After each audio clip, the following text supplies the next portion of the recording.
This YouTube channel does not promote any violent, harmful, or illegal activities. All content provided by this channel is meant for an educational purpose only.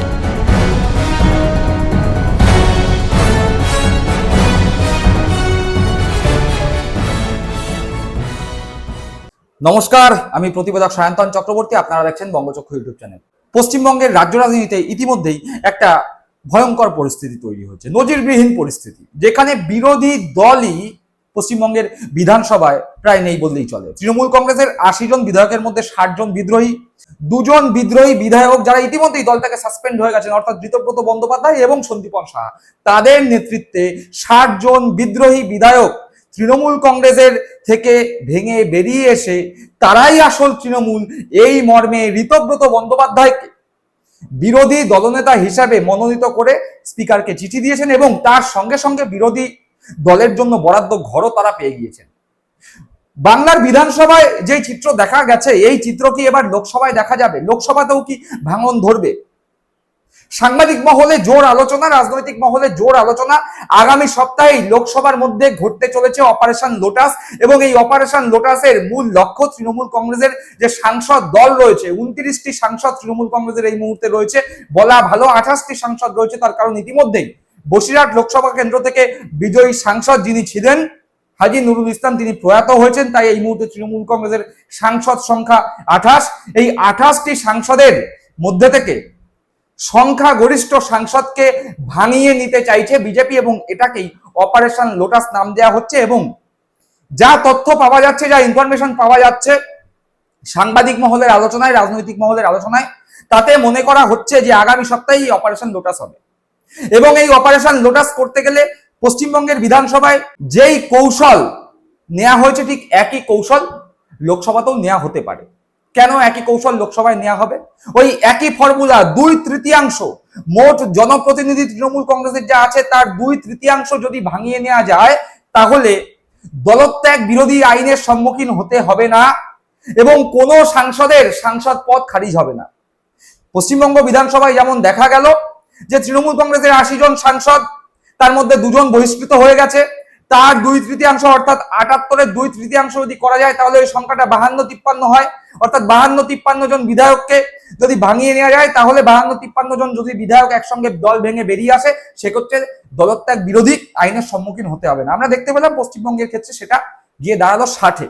আর লোকসভায় তৃণমূল কংগ্রেসের এই মুহূর্তে সাংসদ সংখ্যা কত? 28। এবং এই 28-এর 2/3 কত হয়? এই 28-এর 2/3 18-19 গিয়ে দাঁড়ায়, অর্থাৎ 20-র কাছাকাছি একটা সংখ্যা গিয়ে দাঁড়ায়। মনে করা হচ্ছে বা সম্ভাবনা যেদিকে এগোচ্ছে, গতি প্রকৃতি, রাজনীতির গতি প্রকৃতি যেদিকে এগোচ্ছে, আগামী সপ্তাহে অপারেশন লোটাসের মাধ্যমে এই তৃণমূল কংগ্রেসের 28 জন যে সাংসদ, তার মধ্যে সংখ্যাগরিষ্ঠ সাংসদকে ভাঙিয়ে নেওয়ার একটি পরিকল্পনা ইতিমধ্যেই তৈরি হয়ে গিয়েছে। আর সকলেই জানেন যে বিজেপি এই মুহূর্তে 240টি সাংসদ নিয়ে কেন্দ্রে ক্ষমতায় থাকলেও তাদের নির্ভর করতে হচ্ছে চন্দ্রবাবু নাইডু এবং নীতিশ কুমারের দলের ওপর। নীতিশ কুমার এবং চন্দ্রবাবু নাইডুর যে দল, সেই দলের মোট মিলিত সাংসদ সংখ্যা 28, আর বিজেপিকে এই 28 জন সাংসদের ওপর নির্ভর করতে হচ্ছে বারংবার। সুতরাং এই মুহূর্তে দাঁড়িয়ে তৃণমূল কংগ্রেস যখন তাসের ঘরের মতো ভেঙে পড়ছে, তখন তৃণমূল কংগ্রেস থেকে যদি 20 জন সাংসদকে ভাঙিয়ে নিয়ে বিজেপিতে যোগদান করানো যায়, সেক্ষেত্রে দলত্যাগ বিরোধী আইনের সম্মুখীনও সে সমস্ত সাংসদদের হতে হবে না। যদি তারা একসঙ্গে 20 জন ভেঙে তৃণমূল কংগ্রেস ভেঙে বেরিয়ে এসে বিজেপিতে যোগদান করে, তাহলে বিজেপি শক্তিশালী হবে। সেক্ষেত্রে চন্দ্রবাবু নাইডু এবং নীতিশ কুমারের দলের ওপর বিজেপির নির্ভরশীলতা কিছুটা কমবে। চন্দ্রবাবু নাইডুর দল, নীতিশ কুমারের দল, এরা বিজেপিকে ব্ল্যাকমেল করার জায়গাতেও থাকবে না। আর ঠিক এই মুহূর্তে দাঁড়িয়ে মোটামুটি ভাবে 12 জন সাংসদের সঙ্গে প্রায় পাকা কথা হয়ে গিয়েছে। হ্যাঁ, ঠিক শুনছেন, 12 জন সাংসদের সঙ্গে প্রায় পাকা কথা হয়ে গিয়েছে। ইতিমধ্যে আপনারা দেখতে পেয়েছেন তৃণমূল কংগ্রেসের দীর্ঘদিনের রাজনীতিবিদ, 4বারের সাংসদ মমতা বন্দ্যোপাধ্যায়ের ঘনিষ্ঠ বৃত্তের অন্যতম কাকলি ঘোষ দস্তিদার বেসুরো হয়েছে। শুভেন্দু অধিকারীর ডাকে প্রশাসনিক বৈঠকে গিয়েছে। সেখানে গিয়ে শুভেন্দু অধিকারীকে তিনি নাকি বলেছেন মমতা বন্দ্যোপাধ্যায়ের প্রশাসনিক সভাতে গেলেও সেখানে কথা বলার সুযোগ ছিল না, এখানে এসে তিনি কথা বলার সুযোগ পাচ্ছেন। অর্থাৎ কাকলি ঘোষ দস্তিদার যে এক পা বাড়িয়েই রেখেছেন, সে বিষয়ে কারোর মনে কোনো সন্দেহ নেই। পাশাপাশি উত্তরবঙ্গের এক সাংসদ, তিনি নাকি বাদবাকি সাংসদদের ফোন করে করে বলছেন যে তারা যাতে তৃণমূল কংগ্রেসের এক বর্ষিয়ান মহিলা সাংসদের সঙ্গে যোগাযোগ করেন। কি বিষয়ে যোগাযোগ করতে বলা হচ্ছে তা নিশ্চয়ই আপনাদের বলে বুঝিয়ে দিতে হবে না। এই মুহূর্তে কেন উত্তরবঙ্গের এক সাংসদ বাদবাকি সাংসদদের ফোন করে বলবে যে তৃণমূল কংগ্রেসের এক বর্ষিয়ান মহিলা সাংসদ যিনি হঠাৎ করে বেসুরো হয়েছেন তার সঙ্গে যোগাযোগ করতে? আপনারা নিশ্চয়ই বুঝতেই পারছেন কেন এই ফোনালাপ, কেন এই বার্তা। যাই হোক, মোটামুটি ভাবে দেখা যাচ্ছে যে 12 জন সাংসদ তো প্রায় পাকা কথা বলে ফেলেছে, কিন্তু এমনও কিছু সাংসদ আছে যারা মমতা বন্দ্যোপাধ্যায়ের সঙ্গেই থাকবেন। আমরা বাংলার বুকে যেমন দেখতে পাচ্ছি শোভনদেব চট্টোপাধ্যায়, মদন মিত্র, অশোক দেব, নয়না ব্যানার্জি, কুণাল ঘোষ, এরকম বিধায়কদের মমতা বন্দ্যোপাধ্যায়ের সঙ্গেই থাকবেন, সেরকম ভাবেই এমন কিছু সাংসদও আছে যারা মমতা বন্দ্যোপাধ্যায়ের সঙ্গেই থাকবেন, কোন রকম দলত্যাগের সিদ্ধান্ত তারা নিচ্ছেন না। পাশাপাশি এরকম কিছু সাংসদও আছে যারা সিদ্ধান্তহীনতায় ভুগছেন, বিবেকের দংশন হচ্ছে। তারা ভাবছেন যে এতদিন ধরে দলটা করে আসলাম, নেত্রীর জন্য জিতলাম, নেত্রীকে ছেড়ে তাহলে কি দলত্যাগ করব? আবার ভাবছেন যদি দলত্যাগ না করি তাহলে যদি কেন্দ্রীয় তদন্তকারী সংস্থার জেরার মুখে পড়তে হয়, কেন্দ্রীয় তদন্তকারী সংস্থা দিয়ে যদি ডিস্টার্ব করা হয়, তাই তারা দ্বিধাদ্বন্দ্বে ভুগছেন। তারা বুঝতে পারছেন না তারা দল ভেঙে অন্য দলে যাবেন নাকি মমতা বন্দ্যোপাধ্যায়ের সঙ্গেই থাকবেন। আর ঠিক এই রকম পরিস্থিতিতে দাঁড়িয়ে মহুয়া মৈত্র কৃষ্ণনগর থেকে তৃণমূল কংগ্রেসের প্রতীকে জেতা সাংসদ, তিনি অত্যন্ত গুরুত্বপূর্ণ একটি কথা বলে দিয়েছেন। তিনি কি বললেন, প্রায় হুঙ্কারের সুরে তিনি কি বললেন সেটা আপনাদের দেখাবো, কিন্তু তার আগে দেখাই কারা কারা কোন কোন সাংসদ তৃণমূল কংগ্রেসেই থাকতে চান, মমতা বন্দ্যোপাধ্যায়ের সঙ্গেই থাকতে চান। তালিকা ধরে বলে দিচ্ছি, তৃণমূল কংগ্রেসেই থাকতে চান বা মমতা বন্দ্যোপাধ্যায়ের ওপরই যারা বিশ্বাস রাখছেন, সেরকম সাংসদ সংখ্যায় কম, কিন্তু মোটামুটি ভাবে রাজনৈতিক মহল থেকে যেই নাম পাওয়া যাচ্ছে পরপর সেই নামগুলো বলছি। প্রথম নামটি মমতা বন্দ্যোপাধ্যায়ের নিজের ভাইপো ডায়মন্ড হারবারের সাংসদ অভিষেক বন্দ্যোপাধ্যায়।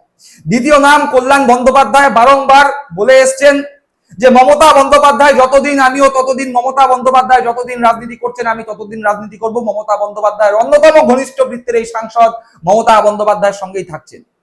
3 নম্বর নাম হাওড়া থেকে জয়ী প্রাক্তন খেলোয়াড় প্রসূন বন্দ্যোপাধ্যায়, তিনিও এখনো পর্যন্ত দলত্যাগের মতো কোন রকম সিদ্ধান্তে উপনীত হননি বলেই খবর পাওয়া যাচ্ছে। পরের নাম দক্ষিণ কলকাতা থেকে বিজয়ী সাংসদ মালা রায়, তারপরেই আছেন উত্তর কলকাতা থেকে বিজয়ী সাংসদ সুদীপ বন্দ্যোপাধ্যায়। সুদীপ বন্দ্যোপাধ্যায়ের ক্ষেত্রে আপনারা বুঝতেই পারছেন, নয়না বন্দ্যোপাধ্যায় তার স্ত্রী, মমতা বন্দ্যোপাধ্যায়ের পাশে ধর্ণা মঞ্চেও তাকে দেখা গেছে গতকাল। সেই সুদীপ বন্দ্যোপাধ্যায় বর্ষিয়ান সাংসদ, এই বৃদ্ধ বয়সে এসে তিনি আর দল পরিবর্তনের মতো কোন রকম সিদ্ধান্ত নিতে চাইছেন না।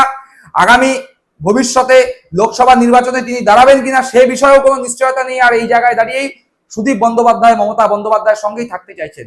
পরের সাংসদ মহুয়া মৈত্র কৃষ্ণনগর থেকে, তিনি তৃণমূল কংগ্রেসের প্রতীকে জয়লাভ করেছিলেন। সেই মহুয়া মৈত্র মমতা বন্দ্যোপাধ্যায়ের সঙ্গেই থাকতে চাইছেন এবং এই বিষয়ে তিনি সুস্পষ্ট বার্তা দিয়েছেন। তিনি কি বার্তা দিয়েছেন দেখাবো। কিন্তু এর পরের সাংসদ ব্যারাকপুর থেকে পার্থ ভৌমিক, যদিও পার্থ ভৌমিককে ভোটের রেজাল্টের পরে ব্যারাকপুর লোকসভার অন্তর্গত 7টি বিধানসভার কোনো নেতা কর্মী তাকে খুঁজে পাচ্ছে না, ফোনে পাচ্ছে না, মার খাচ্ছে কর্মীরা, অত্যাচারিত হচ্ছে কর্মীরা, কিন্তু পার্থ ভৌমিকের দেখা পাওয়া যাচ্ছে না। কিন্তু যেটুকুনি খবর পাওয়া যাচ্ছে পার্থ ভৌমিকও দলত্যাগের রাস্তায় এই মুহূর্তে অন্তত হাঁটছেন না। এর পাশাপাশি বিজেপি থেকে তৃণমূল কংগ্রেসে যোগদান করা 2 সাংসদ কীর্তি আজাদ এবং শত্রুঘ্ন সিনহা। কীর্তি আজাদ যিনি দিলীপ ঘোষকে পরাজিত করেছিলেন এবং শত্রুঘ্ন সিনহা আসানসোল থেকে জয়ী হয়েছিলেন তৃণমূল কংগ্রেসের প্রতীকে, এরাও তৃণমূল কংগ্রেস ছাড়ার কথা এই মুহূর্তে অন্তত ভাবছেন না। তারাও মমতা বন্দ্যোপাধ্যায়ের সঙ্গে থাকছেন বলেই মোটামুটি ভাবে খবর। এর পরের নাম আরো এক বর্ষিয়ান সাংসদ, তিনিও বার্ধক্যে পৌঁছেছেন, দমদম থেকে তিনি জিতেছেন, সৌগত রায়। তিনিও এই বয়সে এসে আর দলত্যাগের মতো সিদ্ধান্ত নিতে চাইছেন না। আগামী লোকসভা নির্বাচনে তিনি দাঁড়াবেন কিনা সে বিষয়েও কোনো নিশ্চয়তা নেই, তাই এই মুহূর্তে দাঁড়িয়ে তিনিও মমতা বন্দ্যোপাধ্যায়ের সঙ্গেই থাকতে চাইছেন। পাশাপাশি ইউসুফ পাঠান দলত্যাগের মতো কোনো সিদ্ধান্ত নিচ্ছে না। যেটুকুনি শোনা যাচ্ছে, ইউসুফ পাঠান যদি দেখা যায় যে তৃণমূল কংগ্রেস থেকে একটা বিরাট সংখ্যক সাংসদ তৃণমূল কংগ্রেস ছেড়ে বিজেপিতে যোগদান করে, তাহলে ইউসুফ পাঠান হয়তো পদত্যাগ করবার মতো সিদ্ধান্ত নিতে পারেন।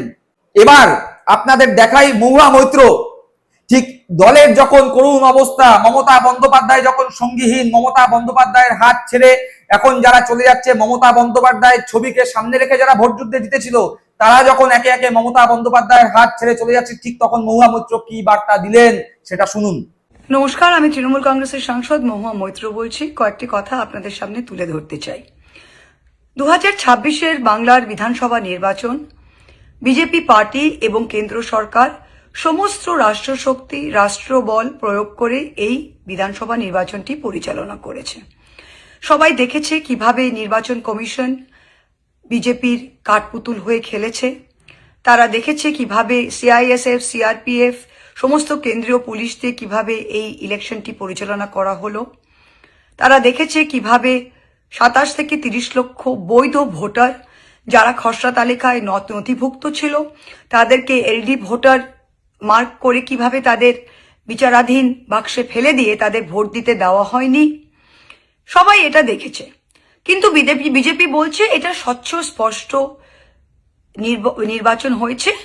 ঠিক আছে, 4 তারিখ যখন ভোটের বাক্স খোলা হলো তখন এই স্বচ্ছ স্পষ্ট নির্বাচনের রায় যদি আমরা সেটা মেনে নিই, সেটি কি ছিল? বিজেপি পেয়েছে 2,90,00,000 ভোট এবং তৃণমূল কংগ্রেস কোনো বিজেমূল কংগ্রেস নয়।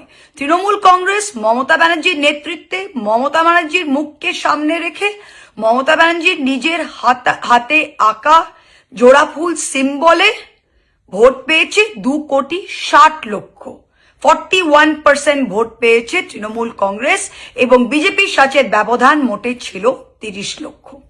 এই ছিল রায় যেটা 4 তারিখ মেতে ভোটের বাক্সে পাওয়া গেল। তাই যত এমএলএ জিতেছে তৃণমূল কংগ্রেসে, যেই 80টা এমএলএ যারা জিতেছে তারা তো নির্বাচনে লড়েছিল মমতা ব্যানার্জির সিম্বল নিয়ে, তারা তো লড়েছিল মমতা ব্যানার্জির নেতৃত্বে, তারা তো বিজেমূল কংগ্রেসে লড়েনি। তারা যদি মমতা ব্যানার্জির আশীর্বাদে আজকে এমএলএ হয়েছে, মানুষের রায় বিজেপির বিপক্ষে ছিল।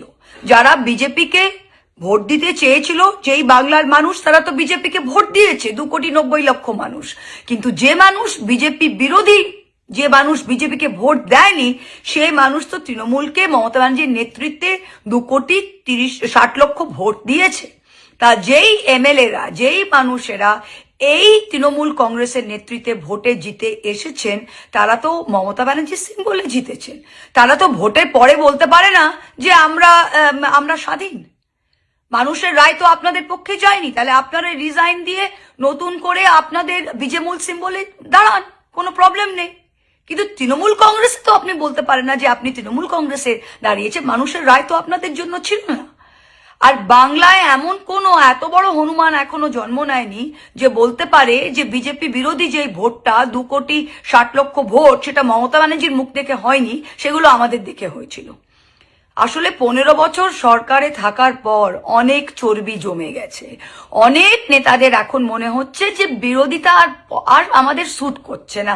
কে বিরোধী থাকবে, কে এখন পুলিশের সাথে লড়াই করতে হবে, বিডিও আমার কথা শুনবে না, ওসি আমার কথা শুনবে না, কেন এই ঝামেলায় যাব? বিজেপির সাথে আতাত করে নি, নিজের লাইফটা খুব সুবিধে হয়ে যাবে, আমাদের পুলিশ থাকবে, আমাদের সিকিউরিটি থাকবে, আমরা ঘুরে বেড়াবো, আরাম করে যাব, এদিকেও খেলবো ওদিকেও খেলবো। বিজেপি বিরোধী ভোটের শক্তিতে জিতে এসেছি, কিন্তু ভোটে জিতে আসার পর এখন বিজেপির সাথে হাত মিলিয়ে আমরা এদিকেও খেলবো ওদিকেও খেলবো। শুনলেন মহুয়া মৈত্রের বার্তা, অর্থাৎ মহুয়া মৈত্রের বার্তা একদম সুস্পষ্ট। যাই হয়ে যাক না কেন, দিদির সঙ্গেই তিনি আছেন, মমতা বন্দ্যোপাধ্যায় নেত্রীর সঙ্গেই তিনি আছেন। মহুয়া মৈত্র সুস্পষ্টভাবে জানিয়ে দিয়েছেন, অর্থাৎ মহুয়া মৈত্র মমতা বন্দ্যোপাধ্যায়ের সঙ্গেই থাকছেন। কিন্তু পাশাপাশি কিছু সাংসদ আছে যারা ওই যে ভুগছেন, কি সিদ্ধান্ত নেবেন, সিদ্ধান্তহীনতায় ভুগছেন। দলের সঙ্গে থাকবেন, মমতা বন্দ্যোপাধ্যায়ের সঙ্গে থাকবেন, নাকি দল ছেড়ে বিজেপিতে যোগদান করবেন, এরকম সিদ্ধান্তহীনতায় যারা যারা ভুগছেন সেই তালিকাটাও দেখুন, যা মোটামুটি ভাবে রাজনৈতিক মহল এবং সাংবাদিক মহল থেকে জানা যাচ্ছে। সেই তালিকায় রয়েছে সায়নী ঘোষ, যাদবপুর থেকে জয়ী সাংসদ, সাজদা আহমেদ উলুবেড়িয়া থেকে জয়ী সাংসদ, আবু তায়ের খান মুর্শিদাবাদ থেকে জয়ী সাংসদ, খলিলুর রহমান জঙ্গিপুর থেকে জয়ী সাংসদ, মিতালি বাগ আরামবাগ থেকে জয়ী সাংসদ। এবার খলিলুর রহমান এবং আবু তায়ের খান তারা হয়তো বিজেপিতে যাবেন না, যেহেতু তারা ধর্মে মুসলিম, বিজেপিতে সরাসরি যোগদান করার রাস্তায় তারা হাঁটবেন না, কিন্তু এই মুহূর্তে তারা মোটামুটি ভাবে একটা সিদ্ধান্তহীনতায় ভুগছেন। তার কারণ মুর্শিদাবাদ থেকে তৃণমূল কংগ্রেসের 10 জন বিধায়ক জয়লাভ করলেও তাদের মধ্যে 9 জনই ব্রতব্রত বন্দ্যোপাধ্যায়ের পন্থী হয়ে নতুন তৃণমূলে অংশীদারিত্ব নিয়েছেন। আর সেই জায়গায় দাঁড়িয়ে এই মুর্শিদাবাদ থেকেই এই দুজন যারা জিতেছিলেন, খলিলুর রহমান এবং আবু তাহের খান, তারা দুজন সিদ্ধান্তহীনতায় ভুগছেন। আগামী দিনে তারা কি করবেন? হতে পারে তারা তৃণমূল কংগ্রেসে থেকে গেলেন, মমতা বন্দ্যোপাধ্যায়ের সঙ্গেই থেকে গেলেন, কিন্তু তারা সিদ্ধান্তহীনতায় ভুগছেন। এবার সব থেকে গুরুত্বপূর্ণ অংশ যেটা আপনারা দেখতে চাইছেন, কোন কোন সাংসদদের মোটামুটি পাকা কথা হয়ে গিয়েছে। দেখুন, আমরা যেই খবর বা যেই তালিকা আপনাদের সামনে তুলে ধরবো, আমরা দাবি করি না 100% এটাই হতে চলেছে, কিন্তু মোটামুটি ভাবে যেটা বললাম, রাজনৈতিক মহল এবং সাংবাদিক মহল থেকে যেই তথ্য বা যেই ইনফরমেশন বিভিন্ন সূত্র মারফত আমরা পাচ্ছি, সেই সূত্র মারফত পাওয়া তথ্যের ভিত্তিতে যে তালিকা, সেই তালিকায় আপনাদের সামনে আমরা তুলে ধরছি। এই তালিকায় যেমন অভিষেক বন্দ্যোপাধ্যায় ঘনিষ্ঠ সাংসদ রয়েছেন, এই তালিকায় সেরকম ভাবে মমতা বন্দ্যোপাধ্যায়ের ঘনিষ্ঠ সাংসদরা রয়েছেন। এই তালিকায় 12 জন সাংসদের নাম রয়েছে। তারা কারা পরপর বলছি। প্রথমেই আছেন কাকলি ঘোষ দস্তিদার, বারাসাত থেকে জয়ী হয়েছিলেন। শতাব্দী রায় বীরভূম লোকসভা কেন্দ্র থেকে জয়ী হয়েছিলেন। দীপক অধিকারী দেব ঘাটাল লোকসভা কেন্দ্র থেকে জয়ী হয়েছিলেন। জগদীশ চন্দ্র বসুনিয়া উত্তরবঙ্গ থেকে নির্বাচিত সাংসদ, কুচবিহার লোকসভা কেন্দ্র থেকে। রচনা বন্দ্যোপাধ্যায় হুগলি থেকে জয়ী হয়েছিলেন। অরূপ চক্রবর্তী বাঁকুড়া থেকে জয়ী হয়েছিলেন, যদিও তিনি এই মুহূর্তে বাংলায় নেই, তিনি চিকিৎসার জন্য দিল্লিতে রয়েছেন, এইমসে চিকিৎসার জন্য দিল্লিতে রয়েছেন। জুন মালিয়া, তিনি মেদিনীপুর থেকে জয়লাভ করেছিলেন। কালীপদ সোরেন খেরোয়াল ঝাড়গ্রাম থেকে জয়লাভ করেছিলেন। অসিত কুমার মাল বোলপুর থেকে জয়লাভ করেছিলেন। ডক্টর শর্মিলা সরকার বর্ধমান পূর্ব থেকে জয়লাভ করেছিলেন। প্রতিমা মণ্ডল জয়নগর থেকে জয়লাভ করেছিলেন। বাপি হালদার মথুরাপুর থেকে জয়লাভ করেছিলেন। অর্থাৎ এই 12 জন সাংসদ, এদের সঙ্গে মোটামুটি ভাবে প্রায় পাকা কথা হয়ে গেছে, এরকম ইনফরমেশন, এরকম তথ্য, এরকম খবরই উঠে আসছে রাজনৈতিক মহল বা সাংবাদিকদের বিভিন্ন আলোচনা থেকে। এখন দেখার এই তালিকা কতটা ঠিক বা কতটা ভুল হয়, আর সেই তালিকা ঠিক না ভুল সেটা জানার জন্য আমাদের অপেক্ষা করতে হবে, আগামী ভবিষ্যতের দিকে তাকিয়ে থাকতে হবে। তবে মোটামুটি এটা নিশ্চিত যে আগামী সপ্তাহেই লোকসভায় অপারেশন লোটাস সংগঠিত হতে চলেছে। বাংলার বিধানসভায় তৃণমূল কংগ্রেস যেরকম তাসের ঘরের মতো ভেঙে পড়লো, সেই একই চিত্র হয়তো আগামী সপ্তাহে লোকসভার বুকেও আমরা দেখতে পাবো। এখন দেখার, বাংলায় যেভাবে মমতা বন্দ্যোপাধ্যায়ের সঙ্গে কিছু বিধায়ক মমতা বন্দ্যোপাধ্যায়ের বিশ্বস্ত হয়ে পাশে দাঁড়ালেন, লোকসভায় কতজন মমতা বন্দ্যোপাধ্যায়ের বিশ্বস্ত হয়ে তার পাশে দাঁড়ান। দর্শক বন্ধুরা, আপনারা কি মনে করছেন এ বিষয়ে? অবশ্যই আপনাদের মূল্যবান মতামত কমেন্ট বক্সে কমেন্ট করে জানাবেন। সকলে ভালো থাকবেন, সুস্থ থাকবেন। জয় হিন্দ, বন্দে মাতরম।